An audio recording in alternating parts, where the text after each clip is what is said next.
त्याच्यामुळे आज तुकाराम महाराजाचं चरित्र पाहणार आहे आपण. तर तुकाराम महाराज काय म्हणतात, तर कसे वैकुंठाला गेले, काय काय लीला झाली जाताना, आणि अगोदर थोडक्यामध्ये त्यांचं काय जीवनचरित्र होतं तर ते आपण पाहू. तुकाराम महाराज आणि फार महान आचार्य आहेत आणि महाराष्ट्रातले प्रिय संत आहेत सर्वांचे. कारण संसारामध्ये राहून कसा परमार्थ करायचा हे त्यांनी आचरणाद्वारे शिकवलं, की संसारामध्ये राहायचं पण संसारात आसक्त व्हायचं नाही. तर हे अशा प्रकारे तुकाराम महाराजांचं काय होतं, जीवन होतं, की संसारामध्ये राहून पण संसारामध्ये आसक्त झाले नाही आणि भगवंताबद्दल प्रेम. तर त्यांचा एक प्रसिद्ध अभंग आहे जो प्रत्येक मंगलाचरणला गायला जाते, सर्वांना पाठ पण आहे. तो अभंग घेणार आहोत आपण, श्लोक घेणार नाही. तर त्या अभंगाच्या नंतर आपली कथा काय होईल, चालू होईल. तर सर्वजण मना मागे.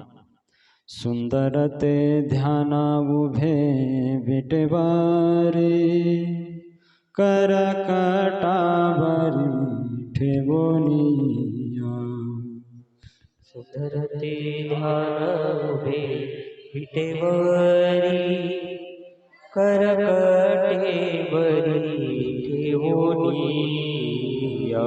सुंदर ते ध्यान उभे विटेवारी, करकटावरी ठेवोनिया. सुंदर ते ध्यान उभे विटेवरी, करकटेवरी ठेवोनिया. तुळसी हार गळा कासे पीतांबरा, तुळसी हार गळा कासे पीतांबर.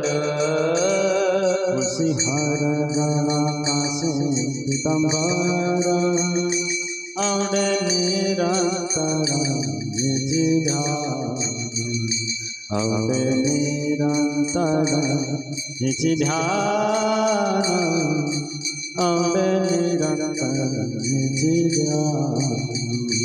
तुळसी हार गळा कासे पीतांबर, आवडे निरंतर याची ध्यान, आवडे निरंतर याची ध्यान, आवडे निरंतर याची ध्यान.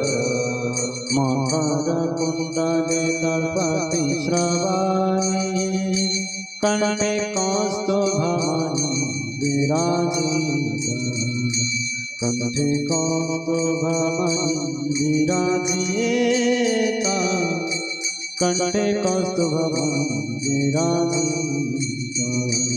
मकर कुंडले तळपती श्रवणी, कंठे कौस्तुभमणी विराजित, कंठे कौस्तुभमणी विराजित, कंठे कौस्तुभमणी विराजित. तुळसी हार गळा कासे पीतांबरा, तुळसी हार गळा कासे पीतांबर. तुळसी हार गळा कासे पीतांबरा, आवडे निरंतर याची ध्यान, आवडे निरंतर याची ध्यान, आवडे निरंतर याची ध्यान. तुळसी हार गळा कासे पीतांबर, आवडे निरंतर याचे ध्यान, आवडे निरंतर याचे ध्यान, आवडे निरंतर याचे ध्यान. तुका मने माझे हेची सर्व सुखा, ओ तुका मने माझे हेची सर्व सुख, तुका मने माझे हेची सर्व सुखा, पाहिना श्रीमुख आवडी, पाहिना श्रीमुख आवडीने, पाहिना श्रीमुख आवडी. कामने माझेची सर्व सुख पाहिन ती मुख आवडीने पाहिन ती मुख आवडीने पाहिन ती मुख आवडीने तुळसी हार गळा कासते तांबरा तुळसी हार गळा कासे पितांबर हार गळा कासे पितांबरा आवडणे रांतारा निजरा आवडणे रांतारा निजे ध्यान आवडणे रांतारा निजे ध्यान तुळसी हार गळा कासे पितांबर आवडे निरंतर हेचे ध्यान आवडे निरंतर हेचे ध्यान आवडे निरंतर हेचे ध्यान. विठ्ठल रुक्मिणी भगवान की. तर अशा प्रकारे तुकाराम महाराजांनी काय केले या अभंगामध्ये मंगलाचरण केलेलं आहे की भगवान विठ्ठलाच्या रूपाचं वर्णन केलेले आहे की विठ्ठल भगवान कसे दिसतात. सुंदर ते ध्यान उभे विटेवरी. तर भगवान कसे आहे विटेवर उभे आहे आणि ते ध्यान कसं आहे सुंदर आहे. तुकाराम महाराजांना सुंदर ते ध्यान उभे विटेवरी. आणि नुसते उभे राहिले नाही तर काय म्हणतात करकटावरी ठेवणीया. त्यांनी हात कुठं ठेवलेले आहेत कमरेवर ठेवलेले आहेत. आणि गळ्यामध्ये काय घातलेलं आहे तुळशी हार गळा कासे पितांबर.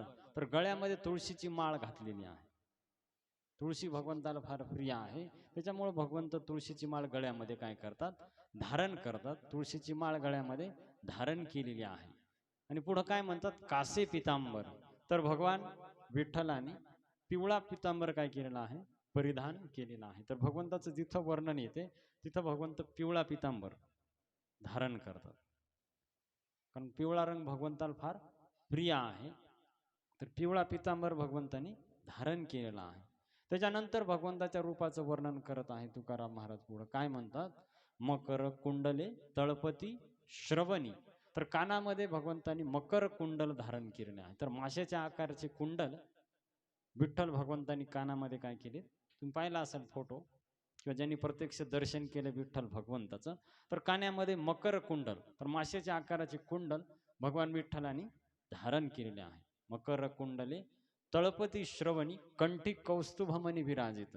आणि गळ्यामध्ये कौस्तुभमणी आहे भगवंताची. समुद्र मंथनातून जो निघाला होता तो भगवंतानी गळ्यामध्ये काय केलेला आहे धारण केलेला आहे.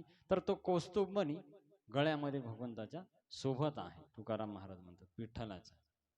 आणि हे जे रूप आहे तुकाराम महाराज काय म्हणतात पहा तुका म्हणे माझे हेची सर्व सुख पाहिन श्रीमुख आवडीने. तर हे जे रूप आहे जे आतापर्यंत आपण 3 चरणामध्ये पाहिलं तर हे रूप पाहत राहणं याच्यातच माझं सर्व सुख आहे. तुका म्हणे माझे हेची सर्व सुख पाहिन श्रीमुख आवडीने. तर हे जे रूप आहे विठ्ठल भगवंताचं तर ते आवडीनं पाहणं याच्यामध्येच माझं सर्व सुख आहे. दुसऱ्या पण एका ठिकाणी म्हणतात पहा तुकाराम महाराज तुका म्हणे काही न मागो अनिक तुझे पायी सुख सर्व.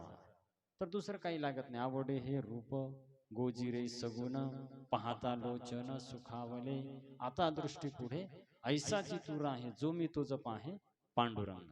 तुकाराम महाराज म्हणतात की हे जे रूप आहे ते एवढं सुंदर आहे एवढं गोजिर आहे की ते माझ्या दृष्टीसमोर कायमच राहो आता हेची ध्यान. दुसरं काही नाही. चित्ती तुझे पाय डोळा रूपाचे ध्यान अखंड मुखी नाम तुमचे वर्णावे गुण. तर बऱ्याच अभंगामध्ये तुकाराम महाराज वर्णन करत समचरण दृष्टी बिटेवरी साजिरी तेथे माझी हरी वृत्ती राहो. प्रार्थना बऱ्याच अभंगामध्ये तुकाराम महाराजांनी केलेली आहेत की हे रूप जे दिसत आहे विटेवर उभं तर ते माझ्या चित्तामध्ये कायमच राहो. तर अशा प्रकारे तुकाराम महाराजांनी बऱ्याच अभंगामध्ये वर्णन केलेलं आहे. तर पहा तुकाराम महाराजांनी ज्यावेळेस अभंग रचना केली तर लोक सर्व अभंग गाऊ लागले. आता फार मोठं चरित्र आहे, जीवन चरित्र, सर्व पाहणं शक्य नाही, पण एक दोन प्रसंग आपण पाहू तुकाराम महाराजाच्या जीवनामधला.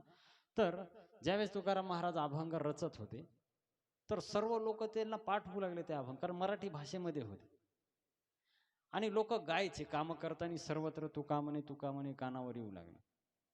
तर ही वार्ता रामेश्वर भट्टांपाशी गेली की आता लोक ब्राह्मणाचं कोणी ऐकायला तर सर्व तुकाराम महाराजाचं ऐकायलेत आणि त्यांचे अभंग म्हणायले.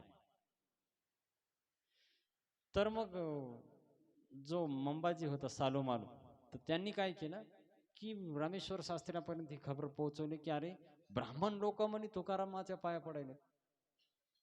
तुकाराम महाराज आहे वाणी समाजाचा आणि ब्राह्मण एकदम उच्च वर्गाचे लोक तुकाराम महाराजाच्या पाया पडायलेत म्हणले, तर हे धर्माच्या विरुद्ध व्हायले. कारण ब्राह्मणाच्या पाया सर्वांनी पडायला पाहिजे, ब्राह्मण त्यांच्या पाया पडायला म्हणले. तर हे रामेश्वर शास्त्री जे आहेत तर हे कर्मठ ब्राह्मण होते एकदम. तर त्यांना ज्यावेळेस कळालं तर त्यांना फार राग आला. ब्राह्मण म्हणजे असे कसे मूर्ख झाले म्हणे त्या शूद्राच्या पाया पडायला. आता बा याच्यात जातीचं काय नसते, भक्तीमध्ये जात वीत गोत कुळशील मात भजे का त्वरित भावनायुक्त, जातीचं काही नसते भक्तीमध्ये. तर भक्ती किती आहे त्याच्या हृदयात, भगवंताचं प्रेम किती आहे हे महत्वाचं आहे, जातीचं काही महत्वाचं नाही. जसं संत चोखामेळा महार जातीमध्ये होते, पण आज ब्राह्मण लोक पण त्यांच्या पाया पडतात. जे पंढरपूरला गेले तर चोखोबाची समाधी आहे अलीकडच, नामदेव महाराजाची समाधी आहे पायरीपाशी आणि त्याच्या अलीकडच संत चोखामेळाची समाधी आहे, तर त्यांच्या पाया पडतात सर्व लोक. तर भक्तीला महत्व आहे, जातीला इथं काही महत्व नाही. भक्ती किती आहे त्याच्या हृदयामध्ये. तर पण हा कर्मठ असल्यामुळं रामेश्वर शास्त्री यांनी काय केलं की ज्यावेळेस बोलवलं त्यांना, तर बोलवल्याच्या नंतर मग तुकाराम महाराजाला हे केलं त्यांनी, म्हणे तुकारामाला घेऊन या. आणि मग त्यांच्या घरी खबर पोहोचवली. तर जिजाबाई जी होती त्यांना सांगितलं असं असं आहे, तुकारामाला बोलवले. तर मग तुकाराम महाराज गेले आणि तिथे गेल्याच्या नंतर सर्व ब्राह्मणाची सभा बसली होती आणि तुकाराम महाराजाला त्या सभेमध्ये बोलवलं. तर सभेमध्ये बोलवल्याच्या नंतर काय झालं की तुकाराम महाराजाला विचारू लागले की तुम्ही तर शूद्र आहेत, तुम्ही अभंगावर कसं काय रचायले म्हणे, कुणी अधिकार दिला तुम्हाला अभंग रचण्याचा. तर तुकाराम महाराज म्हणले की मला अधिकार कोणीच दिला नाही, की विठ्ठलच माझ्या मार्फत बोलून घेत आहे. आपुलिया बळे नाही मी बोलत, कांती मंजुळ बोलत सेवाचे. की ते विठ्ठल भगवंतच माझ्या हृदयातून काय करत आहेत, वदवून घेत आहे, मी काय स्वतःहून ती रचना करत नाही. पण एवढं सांगून पण त्या ब्राह्मणाचा काही विश्वास बसला नाही. आणि एक लक्षात ठेवा, तुकाराम महाराज सांगू लागले त्यांना की या कलियुगामध्ये हे शास्त्र जे आहेत, वेद मंत्र, याचा काही कलियुगामध्ये प्रभाव पडणार नाही म्हणले. तर कलियुगामध्ये फक्त भगवंताच्या नामानं काय होणार आहे, उद्धार होणार आहे. तुकाराम महाराजांनी तिथंच एक अभंगाची रचना केली, नाम संकीर्तन साधन पैसोपे जळतील पापे जन्मांतरीची, न लगती सायास जाणे वनांतरा, सुखे तो घरा नारायण. तर म्हणले की भगवंताचं नाम घ्या, तुमचे सर्व पाप नष्ट होते, तुम्हाला वनात जायची गरज नाही, तर भगवंत स्वतः तुमच्या घरी येतील. आणि असं जर नाम तुम्ही घेतलं तर तुम्हाला काही करायचं काम नाही, की सर्व काही केल्याचं फळ तुम्हाला काय होईल, प्राप्त होईल. कारण महाराजाचं एक अभंग आहे पहा, काय म्हणतात, वेद अनंत बोलिला अर्थ तुकाची साधिला, विठोबाशी शरण जावे निज निष्ठे नाम घ्यावे, साही शास्त्रांचा विचार अंती तुलाचे निर्धार, 18 पुराणी सिद्धांत तुका म्हणे हेची होत. तर तुका म्हणे ज्यावेळेस म्हणलं याचा अर्थ काय पाहिजे अभंगाचा, की वेद अनंत बोलिला. आता वेदामध्ये अनंत गोष्टी सांगितल्या, पण त्याचा अर्थ एवढाच आहे, अर्थ तुकाची साधिला. काय अर्थ आहे, विठोबाशी शरण जावे निज निष्ठे नाम घ्यावे. तर विठ्ठल भगवंताला शरण जाव आणि त्यांचं नाम घ्यावं, हेच सर्व वेदाचं काय आहे, सार आहे. हरे कृष्णा कृष्णा कृष्णा हरे हरे, हरे राम राम राम हरे हरे. तर हेच वेदाचं काय आहे, सारा विठोबाशी शरण जावे निज निष्ठे नाम घ्यावे. आणि 18 पुराणी सिद्धांत, 18 पुराणात हीच गोष्ट सांगितली, साही शास्त्रांचा निर्धार अंती इतुलाचे निर्धार, 18 पुराणी सिद्धांत तुका म्हणे हेची होत. तर 6 शास्त्रामध्ये हीच गोष्ट सांगितली, 18 पुराणामध्ये पण हीच गोष्ट सांगितली. तर हे सार आहे म्हणले, आणि तेच मी लोकांना सांगत आहे. तर याच्यामध्ये काय चुकत आहे माझं? तर मग रामेश्वर शास्त्रीला फार क्रोध आला. अरे म्हणे, शूद्र असून आम्हाला उपदेश करायला तुला अधिकारच नाही म्हणे रचण्याचा. तर तू आतापर्यंत जी रचना केली म्हणे, माझा आदेश आहे तुला ती पाण्यामध्ये बुडवून टाक. आता ब्राह्मणाला पूज्य मानायचे तुकाराम महाराज. तर म्हणले ठीक आहे म्हणे, तर तुमची आज्ञा मी मानतो, आणि इथून पुढे रचना करायची नाही. दोन गोष्टी सांगितल्या, आतापर्यंत केलेलं बुडून टाकायचं आणि इथून पुढे रचना करायची नाही. तर तुकाराम महाराजांनी आज्ञा मानली ब्राह्मणाची आणि गेले घरी. तर घरी गेले, आणि घरी गेल्याच्या नंतर ते अभंग मागू लागले जिजाबाई. तर म्हणे कशाला पाहिजे, तर असं असं आहे म्हणे, आज्ञा केली. तर जिजाबाईला फार दुःख झालं म्हणे, पहिले संसार बुडवला, आता परमार्थाचं कसं होतं थोडंफार लिहून ठेवलेलं, तर परमार्थ पण आता काय करायला तुकाराम महाराज बुडून टाकायला. वेद आनंद म्हणजे जे आहे परमार्थ, त्याच्यामुळे देव ना संसार तुका दोन्हीकडे चोर. धडतं संसारही नीट केला नाही म्हणे, आणि आता परमार्थ पण पाण्यामध्ये. पण तुकाराम महाराज म्हणले, मला ब्राह्मणाची आज्ञा आहे, तर त्याच्यामुळं मला दे. तर तुकाराम महाराजाला फार दुःख झालं. त्याच्या वह्या लिहिल्या होत्या तुकाराम महाराजांनी त्यांच्या हाताने अभंग. तर ते अभंग डोक्यावर घेतले, आणि इंद्रायणीचा जो आनंद डोह आहे, आज पण ती जागा आहे जिथं अभंग बुडवले होते तुकाराम महाराजांनी. तर ते अभंग घेतले आणि पाण्यामध्ये दगड बांधून बुडवून टाकले. पण आता अभंग बुडाल्यामुळे तुकाराम महाराजाला फार दुःख झालं. मग एवढ्या मेहनतीने लिहिले आणि भगवंतांनी सर्व करून घेतले, तर मग आता का बुडवले? तर फार दुःखी झाले तुकाराम महाराज, आणि तिथंच एका दगडावर बसले. तो दगड आज पण आहे, ज्या दगडावर तुकाराम महाराज बसले होते देहू गावामध्ये. आम्ही दर्शन करून आलो, गेलो होतो तेव्हा. मंदिर बांधलंय आता त्या दगडावर. तर तुकाराम महाराज त्याच दगडावर बसून विठ्ठलाचा धावा करू लागले, की हे प्रभू, आता तुम्हीच रक्षण करा म्हणले. कारण म्हणले की हे जे अभंग आहेत हे तर तुमच्याच आज्ञेने मी लिहिलेत, म्हणजे तुम्हीच प्रेरणा केली हृदयामध्ये, ही तर काय माझी इच्छा नाही. मग तुमची आज्ञा असताना असं का व्हावं? तर फार दुःख होऊ लागलं तुकाराम महाराज ते अभंग बुडवल्याच्या नंतर. तर प्रार्थना करू लागले तुकाराम महाराज भगवंताची, येई गा तू माय बापा पंढरीच्या राया, तुझ बिन शीन वाटे क्षीण झाली काया, की हे विठ्ठला आता तूच या आणि काय कर, रक्षण कर. तर असं करता करता एक दिवस गेला. काही खाल्लं नाही तुकाराम महाराजांनी, काही पिलं नाही. तर बाकी सर्व लोक विनंती करू लागले की बाबा तुम्ही खा, काहीतरी खा, काहीतरी प्या. तुकाराम महाराज म्हणले नाही म्हणे, आता माझा जे परमार्थ होता ते बुडाला म्हणे, आता काय जगून फायदा आहे. तर तिथंच भजन करत बसले तुकाराम महाराज. एक दिवस, दोन दिवस. जिजाबाई विनंती करायत, काहीतरी खा म्हणे, काहीतरी प्या. नाही म्हणे, मी काही खाणार नाही, काही पिणार नाही म्हणे. तर एक दोन दिवस असं करता करता 13 दिवस झाले. किती? 13 दिवस. आणि 13 दिवस झाल्याच्या नंतर एक आश्चर्याची घटना काय घडली. आता पहा, एवढ्या दिवस कागद पाण्यामध्ये राहत असते का? सर्वसामान्य गोष्ट जर तुम्ही पाहिली, कागद जर पाण्यामध्ये टाकला तर एवढ्या दिवस ठेवल्याच्या नंतर काय राहील त्याच्यामध्ये? काहीच राहू शकत नाही. सर्व ते पाण्यामध्ये विरघळून जाणार. आणि 13व्या दिवशी जशाल तसं जे टाकलं होतं पहिल्या दिवशी, तशाच्या तसं ते तरंगू लागलं पाण्यावर. कसं? आरतीमध्ये म्हणतात पहा, राघवे सागरात जड पाषाण तारिले, तैसे या तुकोबाचे अभंग रक्षिले. तर जसं प्रभू रामचंद्रांनी पाण्यामध्ये दगड टाकले आणि ते पाण्यावर तरंगू लागले, तसंच तुकाराम महाराजाचे अभंग पाण्यावर तरु लागले. दुसऱ्या पण एका ठिकाणी म्हणले, दगडावरी वह्या तारिलेल्या जैशा लाह्या. जसं लाह्या पाण्यावर तरंगतात तसे ते अभंग पाण्यावर काय होऊ लागले, तरंगू लागले. आणि ते अभंग पाहिल्याच्या नंतर मग तुकाराम महाराजाला फार आनंद झाला. ते गेले आणि ते अभंग डोक्यावर घेतले. आता मग सर्वत्र तुकाराम महाराजाचा जय जयकार होऊ लागला. लक्षात येईल. तर बा, निंदा करणारे लोक हेच असतात आणि जय जयकार करणारे बी हेच राहतात. त्यामुळे भक्ताने दोन्हीकडे समदृष्टीनं पाहिलं पाहिजे. निंदेनं दुःखी व्हायचं नाही आणि स्तुतीनं आनंदी व्हायचं नाही. समदुःख सुख शमी. भगवद्गीतेमध्ये ज्ञानाचे लक्षणं सांगताना भगवंत म्हणतात की ज्ञानी व्यक्ती तो आहे जो सुख दुःखामध्ये समान राहतात.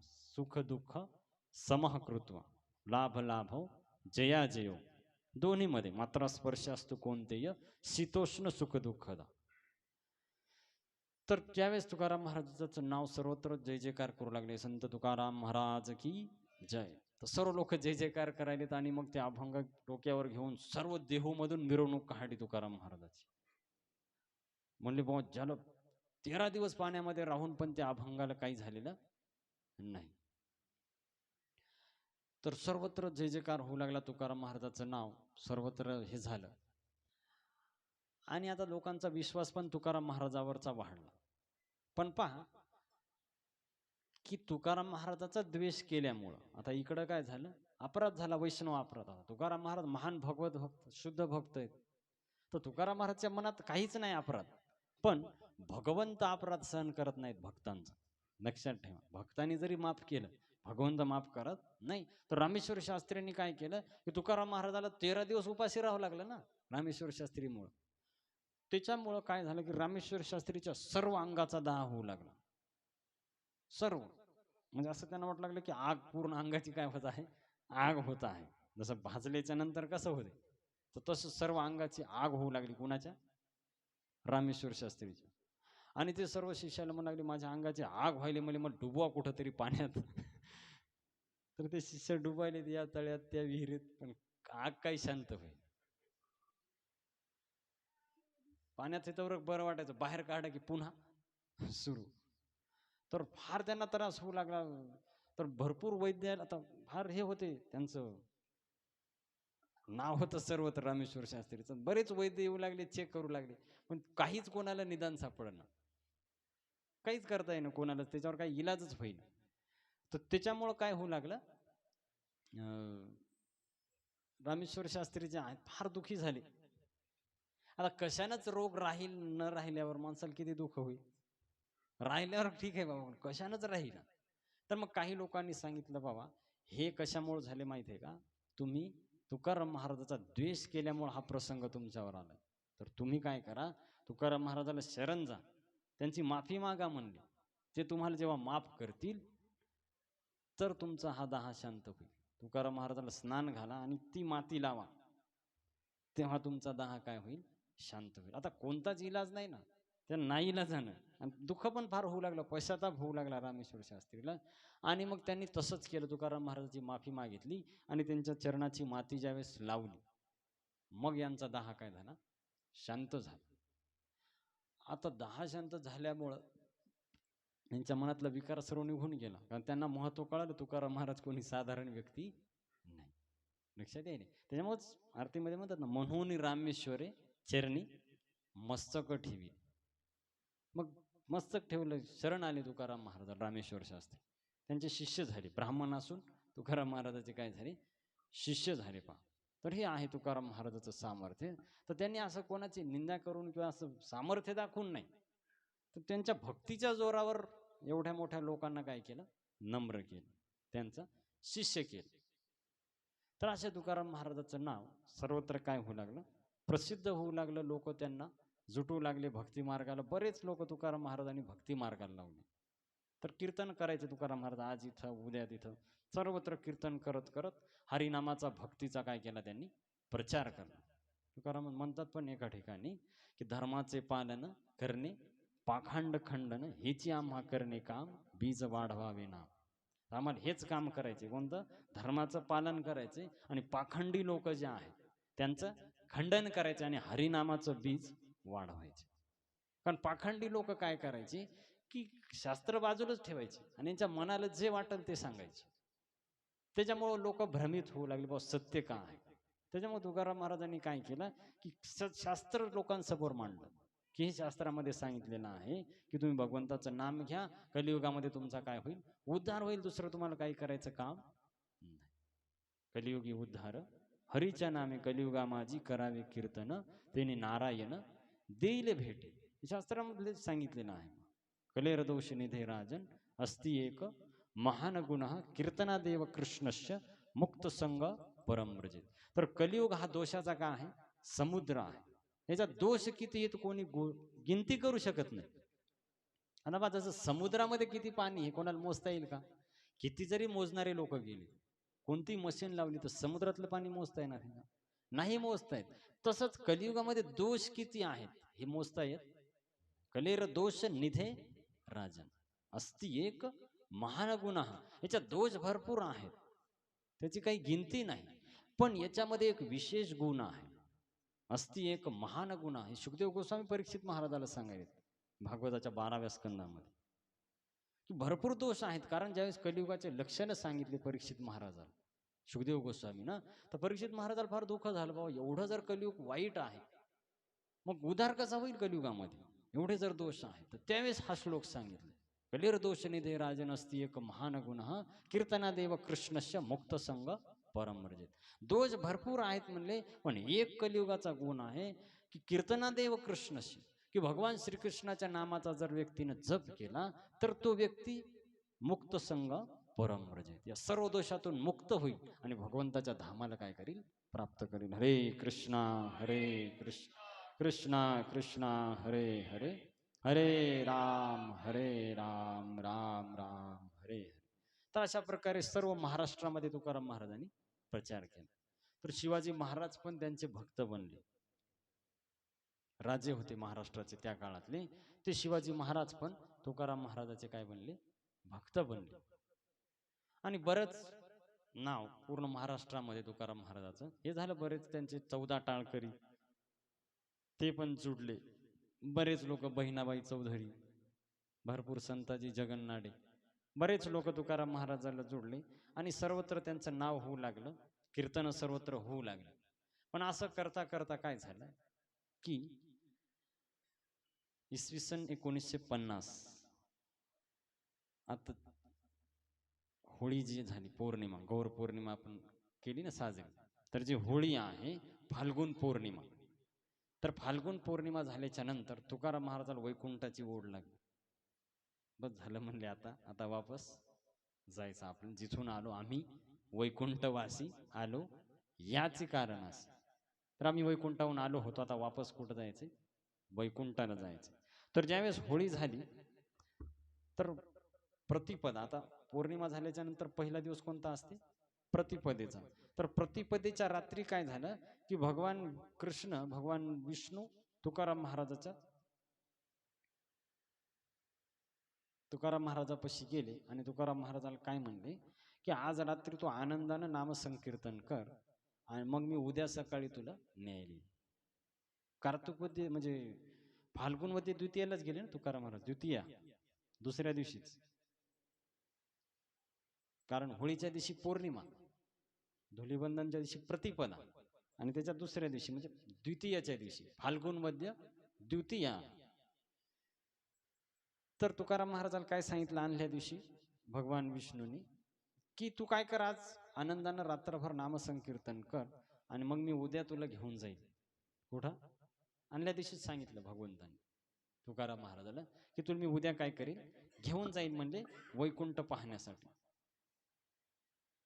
आणि म्हणले की तुझं जे चरित्र आहे तुकाराम महाराजाचं दिव्य चरित्र हे हरिभक्तीपरायण चरित्र आहे. तर हे चरित्र जे लोक ऐकतील तर ऐकणाऱ्यांचा उद्धार होईल. पहा, भगवंत म्हणाले स्वतः की तुकाराम महाराजाचं जे लोक चरित्र ऐकतील तर त्यांचा या जगातून काय होईल, उद्धार होईल म्हणले. तर जगामध्ये भरपूर साधू संत आहेत म्हणले, पण सदेह वैकुंठाला येण्याची पात्रता कोणाची नाही. पहा, याच्याहून कळते की तुकाराम महाराजाचा काय स्तर असेल. सदेह याच शरीरासह, इतकी सोपी गोष्ट नाही. याच्या अगोदर फक्त ध्रुव महाराज गेलेले आहेत सदेह वैकुंठात, बाकी घटना नाही. शरीर सोडून जाते प्रत्येक जण, स्थूल शरीर. पण तुकाराम महाराजाचं एवढं भजन आहे, एवढी भक्ती आहे की त्यांचं ते शरीरच दिव्य बनले. कसं बनले, चिन्मय शरीर बनले. दिव्य झाली काया नामे तुझ्या पंढरी राया. तर म्हणले की तुझं शरीर आणि प्राण तो मला अर्पण केल्यामुळं की तू पूर्ण पात्र झालाय वैकुंठाला येण्याचं. वैकुंठात तर मी तुला काय करील, घेऊन जाईल म्हणले, कारण तो आम्हाला सर्व अर्पण केलंय आणि तो मन नियंत्रणामध्ये ठेवलंय आणि माझं 24 तास तू काय करत असतो, स्मरण करत असतो. त्याच्यामुळं तू वैकुंठाला जाण्यासाठी काय झालाय, पात्र झालाय. आणि मी तुला भरपूर सिद्धी देण्याचा प्रयत्न केला पण तो काही स्वीकार केला. साधू संत सिद्धी स्वीकार करत नाही, जे शुद्ध भक्त असतात. तर सिद्धी तो घेतले नाही म्हणे, त्यांना लाथा मारून तू दूर केलं. तुला मुक्ती पण देण्याचा मी प्रयत्न केला. न लगे मुक्ती आणि संपदा संत संग देई सदा. काय म्हणतात तुकाराम महाराज? मुक्ती पण नको, तर मुक्ती पण तो घेतली नाही म्हणे. फक्त माझ्या सेवेची तुला काय अपेक्षा आहे? दुसरी कशाची अपेक्षा नाही म्हणजे असा निष्काम भक्त आतापर्यंत कोणी झालेला नाही म्हणे, आणि इथून पुढे होण्याची पण शक्यता नाही. भगवंत तुकाराम महाराज कारण एवढा निष्काम भक्त की भगवंत स्वतः द्यायले, पण तुकाराम महाराज नको म्हणायले. तर अशा भगवंताच्या मुखातून ज्यावेळेस वाक्य ऐकले तर तुकाराम महाराजांनी साष्टांग दंडवत घातले. कोणाला? भगवंताच्या चरणी, विठ्ठल भगवंताच्या चरणी साष्टांग दंडवत घातला. आणि काय म्हणतात तुकाराम महाराज की हे प्रभू म्हणली, माझी एक विनंती ऐका. तुम्ही मला वैकुंठाला घेऊन चालले, पण म्हणले मला असं वाटायलंय की इथं पृथ्वीवरच वैकुंठ आहे, भूवैकुंठ पंढरपूर. तर इथून जाण्याची काय गरज आहे? त्या वैकुंठाला जाण्याची गरज काय? आणि इथंच वैकुंठ आहे म्हणून, तर मला दुसरीकडे जायची काय इच्छा आहे? तर तुकाराम महाराजाचा आतला भाव काय होता की इथंच राहायचंय, मला भगवंताची भक्ती करायची, हरिनाम घ्यायचे, मला वैकुंठात घेईन मी जन्म याजसाठी देवा, तुझी चरण सेवा साधावया. तर तुझी भक्तीच करायची, मला वैकुंठाची पण इच्छा नाही. पहा काय भक्ती असत, वैकुंठात भगवंतनी यायली आली तरी तुकाराम महाराज म्हणतात मी इथंच सुखी आहे तुमच्या भजनामध्ये. तर तुकाराम महाराजाला विठ्ठल भगवंत म्हणतात तू एकदा वैकुंठाला येईल म्हणे, अनुभव घे काय आहे तिथे, मग तुला कळेल वैकुंठामध्ये काय आहे. तर मी क्षीरसागर दाखवल म्हणे माझा तुला, पूर्ण ऐश्वर्य धामामधलं काय करील दाखवर. तर तू हा निश्चय बाजूला ठेव म्हणे आणि तू वापस वैकुंठाला ये. तर भगवान विठ्ठलाची ही इच्छा तुकाराम महाराजांनी स्वीकार केली. ठीक आहे म्हणे प्रभू, जशी तुमची इच्छा असेल तशाच प्रकारे मी हे करेन. तर दुसऱ्या दिवशी तुकाराम महाराजांनी काय केलं, टाळ मृदंग वाजून एकदम आनंदानं संकीर्तन करायला सुरुवात केली आणि प्रार्थना करू लागले साधू संतायला की आता आम्ही जातो. काय म्हणतात पा सनकादिकाला पण प्रार्थना केलेली आहे. आपण काकडाच्या ह्याच्यामध्ये म्हणतो पा, तुम्ही सनकादिक संत मनविता कृपावंत, एवढा करा उपकार, सांगा देवा नमस्कार, माझी भाकावी करुणा विनमा पंढरीचा राणा, तुका म्हणे मजा आठवा, मूळ लवकरी पाठवा. आता मग भगवंत तुकाराम महाराजांना नेण्यासाठी आले, पण तुकाराम महाराज साधू संतांना प्रार्थना करेल. किती नम्रता आहे, तुम्ही माझ्यावर कृपा करा. लक्षात येते. तर ही नम्रता असते शुद्ध भक्ताची. की शुद्ध भक्त कधीच स्वतःला शुद्ध समजत, ही त्याची खरी पात्रता. आणि आपल्याला काय वाटते मी फार आता पवित्र झालो, हे काय मांसाहार करणारे किती पापी लोक आहेत आम्ही किती पवित्र झालो आता. तर असं त्याला वाटते. आणखीन तू भक्त बनलेला. भक्त कोणाला म्हणतात? पतित पतित मी त्रिवाच्या पती, मी फार पापी आहे. मज पामरा काय थोरपण, पायीची वाहन पायीवर. तर ही नम्रता येते शुद्ध भक्तामध्ये. तर तुकाराम महाराज म्हणतात की आता मला वैकुंठाला जायचं, आपुल्या माहिरा जाईन मी आता, निरोपया संता हाती आला, सुख दुःख माझे ऐकिले कानी, कळवळा मनी करुणेचा, करुण सिद्ध मुळ सावले भातुकी, इति दिसे की नाव यासी, त्याची पंथे माझे लागलेशे चित्त, वाट पाहे नित्य माहेराची, तुका म्हणे आता येतील न्यावया, अंगे आपुलिया मायबा. तर हे तुकाराम महाराज सर्वांना सांगू लागले, आपुल्या माहेरा जाईन मी आता, मी वापस आता माझ्या माहेराला काय करणार आहे, जाणार आहे म्हणले. आणि मी आता माझ्या घरी, जे मूळ घर आहे माझं, तिथं काय करणार आहे, जाणार आहे. तर त्याच्यामुळे आता शेवटचा उपदेश तुकाराम महाराज करू लागले लोकांना. काय उपदेश आहे? त्या दिवशी काय केलं तुकाराम महाराज, झोपले नाही, रात्रभर नामसंकीर्तन केलं, रातभर. आणि सकाळी सकाळी विठ्ठल रुक्मिणीची आरती झाली. देहूगावामध्ये विठ्ठल रुक्मिणी आहे, विश्वंभरासाठी आलेले. आपण पाहिलं होतं चरित्र. विश्वंभरासाठी भगवंत पंढरपूरहून कुठं प्रकट झाले? देहू गावामध्ये. आज पण तेच आहेत विराजमान इंद्रायणीच्या काठेवर. तर देहभार विसरून तुकाराम महाराज त्या कीर्तनामध्ये नाचत होते, गात होते. रातभर त्यांनी काय केलं, संकीर्तन केलं आणि शेवटचा उपदेश केला तुकाराम महाराज. तुकाराम महाराज काय म्हणतात, एका एका भाविक जण कोण कोण व्हाल ते, तार्किकाचा टाका संग नित्य पांडुरंग स्मराहो, नका शोधू मतांतरे, नुमगे खरे बुडाल, कलीमध्ये दास तुका जातो लोका संग. तर म्हणले या कलियुगामध्ये कसं वागायचं ते मी सांगतो ऐका. तर तर्क वितर्क सोडून द्या, जे तर्क वितर्क करतात त्यांची संगती पण सोडून द्या आणि भगवंताचं नाम घ्या. दुसऱ्या कोणाचे मत ऐकू नका आणि गोंधळून जाऊ नका. कलियुगात नामाशिवाय दुसरा कोणताही उपाय नाही. हकारोनी सांगे तुका नाम घेता राहू नका. तर तुम्ही भगवंताचं नाम घ्या, यानंच तुम्ही काय होसाल, मुक्त होसाल. दुसरं काही करायची गरज नाही. कलियुगामध्ये मी तुम्हाला काय करत आहे, सांगत आहे. आता तुकाराम महाराज जाण्यासाठी तयार होते. तर त्यावेळेस त्यांनी काय केलं की त्यांची पत्नी जी आहे जिजाबाई, जिला आवली म्हणले जाते, तर आवलीला निरोप पाठवला की मी आता कुठं जाणार आहे, वैकुंठात. तर मी जीवनभर तर तुला काही दिलं नाही, पण आता जर तुला काही पाहिजे असेल तर सर्व जीवनाचा जे खरा लाभ आहे, भगवंताचं धाम, ते मी तुला देतो, तर तू माझ्या बरोबर चल. असं कोण म्हणत आहे? तुकाराम महाराज म्हणालेत. कोणाला? आवलीला. हरे कृष्णा हरे कृष्णा कृष्णा हरे हरे राम राम राम हरे. तर म्हणले या संसारामध्ये हे काही कायमचं कोणी कोणाचं सोबती नाही. हे लोक येणारे जाणारे आहेत. तर खरे सोबती म्हणे आपले कोण आहेत? भगवंत आहे. कृष्ण माझी माता, कृष्ण माझा पिता, बहीण बंधू चुलता, कृष्ण माझा. तर कृष्ण आपले खरे माता पिता आहेत. त्यांचं घर आपलं खरं घर आहे म्हणे. तर मी जीवनभर तुला काही दिलं नाही म्हणे, पण आता जीवनाचा खरा लाभ तुला देत आहे. मी आता वैकुंठाला जाणार आहे, तर तू पण माझ्या बरोबर चल. तर असं आवलीला तुकाराम महाराज म्हणत होते. तर आता कोणी बी विचारलं की तुकाराम महाराज हे सांगायचे, मी आता उद्या वैकुंठाला जाणार, वैकुंठाला जाणार. सर्वत्र तुकाराम महाराज हे करू लागले. आणि काय म्हणतात तुकाराम महाराज पहा, घरीची दारीची भजा पांडुरंगा, वडिलाशी सांगा दंडवत, मधाची एक गोडी मासी घाली उडी, गेली या ती घडी पुन्हा न येई, गंगेचा हा ओघ सागराशी गेला, मागे नाही आला कदा काळी, आयसी या गोष्टीची बरी राखा सोय, गेला तुका नाही परतून. तर आवली म्हणे बाबा मग तुम्ही जा आणि या 2-4 दिवस फिरून. आता तिला माहित होतं जायचं कीर्तन कराय, कुठे यायचे 2-4 दिवस, कधी कधी सप्ताहभर म्हणजे 1 हप्ता राहायचे, वापस यायचे. तर आवली पण लागली की तुम्ही जा आता 1-2 दिवस आणि या वैकुंठ फिरून. कोणाला म्हण लागली? तुकाराम महाराज. तर त्यावेळा तुकाराम महाराज ह्या अभंग म्हणतात. तर तुकाराम महाराजांनी दृष्टांत दिला. काय म्हणतात मग? मधाची एक गोडी माशी घाली उडी. जसं म्हणे मधामध्ये एकदा माशी गुतली की ती बाहेर निघत, ती गेली.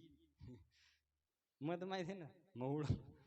त्याच्यात एकदा माशी गेली, तिला बाहेर निघता येत नाही, ती मरणार तिथंच. दुसरं उदाहरण काय देतं की गंगा एकदा समुद्राला मिळाली, वापस येत. तसं म्हणे गेला तू काय येणं ये परतून. मी एकदा गेल्यावर म्हणे पुन्हा आता वापस येणार, कायमच जाणार तुकाराम महाराज आता वैकुंठात. असं म्हणून तुकाराम महाराजांनी काय केलं, प्रणाम केला एकदा भगवंताला. आणि त्यांच्या डोळ्यात आता हे ज्यावेळेस अभंग म्हणला, आता आवलीला नाही कळालं, पण बाकीच्या लोकांना, विद्वान लोक होते ना, आता रामेश्वर शास्त्री, संताजी जगन्नाडे, बहिणाभाई चौधरी, हे बरेच लोक होते. त्यांना हे अभंग कळाला, तर त्यांच्या डोळ्यातून अश्रू वाहू लागले. कारण तुकाराम महाराज सांगणं काय होतं, आता मी कायमचा जाणार, आता वापस येणार नाही. तर प्रत्येकाच्या डोळ्यामधून अश्रू बाहेर येऊ लागले की बाबा आता तुकाराम महाराज कायमचे आपल्याला सोडून जात आहेत. सर्वजण रडत होते. तर काही लोकांना वाटू लागलं की बाबा तुकाराम महाराज असं नेहमीच म्हणतात, तर ते येतील हिमालयामध्ये जात असतील, वापस येतील. काही जण वाटलं काशीची यात्रा करून वापस येतील, काही वाटलं बद्रिकाश्रमला जात असतील. प्रत्येकाचे तर्क अलग अलग काय होते, चालू होते. तर त्यावेळेस तुकाराम महाराजांनी काय केलं, इंद्रायणीच्या काठेवर आले. आता विठ्ठलाचं शेवटचं दर्शन घेतलं, इंद्रायणीच्या काठेवर आले. जे नांदुरकी वृक्ष आहे, जे गेले देवल त्यांनी पाहिला असेल, तो आज पण आहे वृक्ष तेव्हापासून 375 वर्षापूर्वी. तर आता 375 वर्ष पूर्ण झालेत आज तुकाराम महाराजाला सदेह वैकुंठ गमन करून. तर तुकाराम महाराज बाहेर आले आणि सर्व जे लोक उभे राहिले होते त्यांच्या स्वागतासाठी, तर काय म्हणतात त्यांना पहा, आम्ही जातो तुम्ही कृपा असू द्यावी. आम्ही आता चाललो, तुम्ही काय असू द्यावी, कृपा असू द्यावी, सकळा सांगावी विनंती माझी. तर सर्वांना माझी विनंती सांगा वाढवेल झाला उभा पांडुरंग वैकुंठ श्रीरंग बोलावी. तर म्हणे आता मला वैकुंठनाथ जे श्रीरंग आहे ते बोलवत आहे. तर अंतकाळी विठोबा आम्हासी पावला कुडी सहित झाला गुप्त तुका. तर आता विठ्ठल आम्हाला बोलवायलो म्हणे आणि ही तुमची आणि आमची ही शेवटची भेट आहे आणि आता मी इथून गुप्त होत आहे. तुकाराम म्हणजे कायमचा निघून जात आहे. आणि असं म्हणले तुकाराम महाराजांनी आनंदानं नृत्य करू लागले. लोकांना कळलं ना आता हे काय व्हायला. आनंदानं तुकाराम महाराज काय करू लागले, नृत्य करू लागले. आणि तेवढ्यामध्ये त्यांना एक दृश्य दिसले. आता ही कुठली गोष्ट आहे कळालं का, ती जे गेले त्यांना आठवत असेल तर जे नांदुरकी वृक्ष आहे वैकुंठ गमन स्थान तिथं उभे आहे तुकाराम महाराज आणि तिकडे इंद्रायणीकडे तोंड करून उभे आहे. आणि तेव्हा त्यांना काय दिसलं ते एका अभंगामध्ये सांगतात पाहता. पहिलं हाले हरी शंख चक्र शोभे करी गरुड येतो फडतकारे नाभी नाभी म्हणे त्वरे मुकुट कुंडलाच्या दीप्ती तेजे लोपला गभस्ती मेघ श्याम वर्ण हरी मूर्ती डोळस साजरी चतुर्भुज वैजयंती गळा माळ हेरुळती पितांबर झळके कैसा उजळल्या दाही दिशा तुका झालासे संतुष्ट घरा आले वैकुंठ भेट. तर तुकाराम महाराजांना काय दिसलं त्या अभंगामध्ये त्यांनी वर्णन केले. तरी या अभंगामध्ये काय सांगतात, पहिला आले हरी शंख चक्र शोभेकर म्हणजे चतुर्भुज नारायण गरुडावर बसून आले. कुठं, इंद्रायणीच्या पहिलं तीर त्यांना दिसायले यायलेत गरुडावर बसून. कोण, विठ्ठल भगवान विष्णू भगवान स्वतः. गरुड येतो फडतकारे, तर गरुड जी आहेत त्याच्यावर बसून विठ्ठल भगवान जे आहेत ते येत आहेत श्रीहरी. तर मुकुट आणि कुंडलाचा एवढा तेज त्यांचं होत आहे की त्यांना सर्व दिशाचं तेज कमी झाले. तुकाराम महाराज म्हणतात सर्व दिशाचं तेज कमी झालेलं आहे. मेघ श्यामवर्ण हरी मूर्ती डोळस साजरी. श्यामवर्ण आहे भगवंताचं आणि एकदम सुंदर दिसत आहे. चतुर्भुज वैजयंती, चतुर्भुज रूप आहे आणि गळ्यामध्ये वैजयंती माळ आहे. पितांबर झळके कैसा. पितांबर बाबा जिथं कुठं रूपाचं वर्णन येईल भगवंताचं हेच रूप असो, भागवतामध्ये असो नाही तर संतांच्या वाङ्मयामध्ये असो, हेच, कारण हे सत्य रूप आहे भगवंताचं, तेच असणार सर्वत्र. तर तुका झालासे संतुष्ट घरा आले वैकुंठ. साक्षात वैकुंठपती जे आहेत ते आता घरी आलेले आहेत म्हणले. त्याच्यामुळं मी आता संतुष्ट झालो, माझी कोणती आता इच्छा राहिलेली नाही. आता ते लोकांना ते दिव्य रूप, कारण ते रूप पाहायला तेवढी दिव्य दृष्टी पण लागेल ना, तर एवढं तेज प्रकाशित होऊ लागलं. तुकाराम महाराज बोलायलेत, लोक ऐकायलेत, पण त्यांना ते रूप एवढा प्रकाश आहे की ते दिसेल, एवढा प्रकाश आहे भगवंताचे. ते पांडुरंग कांती दिव्य तेज झळकती, दिव्य तेज भगवंताच्या शरीरातून बाहेर पडत आहे. तर त्यावेळेस त्या प्रकाशानं सर्वांचे डोळे हे झाले आणि तुकाराम महाराज विमानामध्ये बसले. आणि विमानामध्ये बसल्याच्या नंतर काय म्हणतात पहा, आम्ही जातो आमुच्या गावा. हा शेवटचा अभंग आहे तुकाराम महाराजाचा. काय म्हणतात, आम्ही जातो आमच्या गावा आमचा राम राम घ्यावा तुमची आमची हेची भेटी येथून या जन्म तुटी आता असो द्यावी दया तुमच्या लागतसे पाया येता निज धामी कोणी विठ्ठल विठ्ठल बोलावानी रामकृष्ण मुखी बोला तुका जातो वैकुंठाला. तर हा शेवटचा अभंग आहे तुकाराम महाराज. काय म्हणतात या अभंगामध्ये तुकाराम महाराज पहा, की आम्ही जातो आमुच्या गावा. आम्ही कुठं चाललो आता, आमुचा राम राम घ्यावा. तरी राम रामची प्रथा जुनी आहे, आता म्हणतात ना राम राम, तर हे आताची नाही, पूर्वीपासून प्रथा आहे. तर राम राम घ्यावा. आता प्रश्न उभा राहते की तुकाराम महाराज कुठले होते, देहूचे होते. आणि विमानामध्ये बसून काय म्हणाले, आम्ही जातो आमच्या गावा. मग खरंच देहूचे होते का, इथंच उत्तर भेटते आपल्याला, देहूचे नव्हते. तर तुकाराम महाराज कुठले होते, आम्ही वैकुंठवासी आलो याच कारणासी. तर वैकुंठातले होते तुकाराम महाराज आणि आपल्याला भक्ती मार्ग शिकवण्यासाठी आले होते. त्याच्यानंतर तुकाराम महाराज म्हणतात की तुम्ही पण तिथं चला, जाऊ देवाची या गावा देव देईला विसावा. आपण तुम्ही पण चला म्हणले, तुम्हाला भगवंत तिथं विसावा देते. आता पुढे काय म्हणतात तुकाराम महाराज पहा, आमचा राम राम घ्या. आम्ही जातो आता, आम्ही वापस चालू आमच्या गावाला, आमचा तुम्ही सर्वजण राम राम घ्या. तुमची आमची हीची भेटी येथून या जन्म तुटी. ही तुमची आमची शेवटची भेट आहे, इथून जन्म आमचे संपले. आता वापस आम्ही येणार, अगोदरच ऐकलं आपण, न येतो का परतून, पुन्हा आम्ही वापस येणार नाही. आता पहा ही नम्रता तुकाराम महाराजांची. आता वैकुंठाच्या विमानामध्ये बसले, हात जोडलेत सर्वांना आणि काय म्हणतात पहा, आता असू द्यावी दया तुमच्या लागत तसे पहा. आता सर्वजण माझ्यावर कृपा करा. आता कोणती कृपा बाकी राहील? वैकुंठाला चलेत की भगवंत पुढे बसलेले आहे. तर ही नम्रता आहे. प्रार्थना करायची सर्वांना की आता तुम्ही माझ्यावर दया करा, तुमच्या सर्वांच्या मी पाया पडतो. ध्रुव महाराज पण ज्यावेळेस भागवतामध्ये येते की ज्यावेळेस विमान आलं, तो सर्व जे साधू संत होते त्या वनामधले त्यांच्या पाया पडतात आणि त्यांचे आशीर्वाद घेतात. ही नम्रता आहे शुद्ध भक्ताची. तर लोक म्हणू लागली की आम्हाला पण यायचंय महाराज. तर तुकाराम महाराज काय म्हणतात बा, येता निज धामी कोणी, विठ्ठल विठ्ठल बोलावानी. प्रत्येकाला येता येणार नाही म्हणले, जे लोक भगवंताचं नाम घेतील त्यांनाच ही संधी भेटणार, प्रत्येकाला भेटणार नाही. जे लोक भगवंताचं नाम मुखाने घेतील, हरे कृष्णा हरे कृष्ण कृष्णा कृष्णा हरे हरे, हरे राम राम राम हरे हरे. तर म्हणले की तुम्हाला यायची इच्छा असेल तर तुम्ही विठ्ठल विठ्ठल असं भगवंताचं नाम सारखं विठ्ठल विठ्ठल म्हणा वेळोवेळा हा सुख सोहळा स्वर्गी नाही.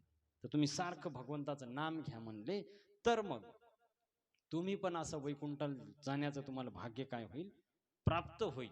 आणि पहा ज्यावेळेस आपण शेवटी मानतो म्हणतात ना, शेवटी बोलते ते खरं राहतं.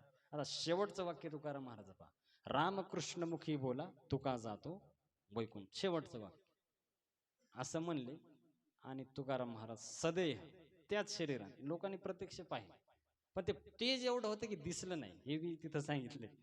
त्या तेजामुळे त्यांना काही दिसलं नाही. आणि काही वेळाच्या नंतर मग ते सर्व शीन, ते जे झाड होतं नांदुरकीचं, आज पण आहे ते साक्ष झाड, साक्ष देते ते. तर बरोबर दुपारी 12 वाजता, आजचा दिवस 375 वर्षापूर्वी 12 वाजून 2 मिनिटांनी तुकाराम महाराज सदेह विमानामध्ये बसून, तुम्ही फोटो पण पाहिला असेल. ते जुना पिक्चर आहे बा, त्याच्यामध्ये चांगलं दाखवले. आता नवीन पिक्चरमध्ये काही पण दाखवले. 1936चा पिक्चर आहे जुना, विष्णुपंत पागनीस. तो पिक्चर पाहायला पाहिजे, 2 तासाचा. त्याच्यात पूर्ण भाषा एवढी चांगली आहे, शुद्ध मराठी. आणि काही इकडं तिकडं काही डायलॉग पण नाही, पूर्ण याच्यानुसार तो बनवलेला आहे. तर त्याच्यात पाहिल्यावर असं वाटतं की ते साक्षात आहेत तुकाराम महाराज. अशा प्रकारे त्यांनी ती भूमिका साकारलेली आहे. तर तशा प्रकारे त्याच्यामध्ये दाखवले की ते विमान आलं, तुकाराम महाराज विमानामध्ये बसले आणि सदैह याच शरीरात सगळं तुकाराम महाराज कायमचे कुठं निघून गेले, वैकुंठ. तर तो दिवस आहे आजचा. लक्ष द्यायला म्हणजे किती पवित्र दिवस असेल की तो साक्ष अशा कलियुगामध्ये हे विशेष आहे. त्याच्यामुळेच निळोबाराय म्हणतात. कारण ही गोष्ट कुठं कधी घडली, आत्ता कलियुगामध्ये. प्रयाण काळे देवे विमान पाठविले, कलीच्या काळा माझी अद्भुत वर्तवले. मानव देह घेऊन निजधामा गेले, निळामणी सकळ संता दोषविले. तर सदेह तुकाराम महाराज याच शरीरासकट मानव देह शब्द येत, हेच शरीर त्यांनी शरीर सोडलं नाही. त्यामुळे तुकाराम महाराजची कुठं समाधी नाही, कारण शरीरासकट तुकाराम महाराज वैकुंठाला गेलेले आहेत. जगद्गुरु तुकाराम महाराज की जय.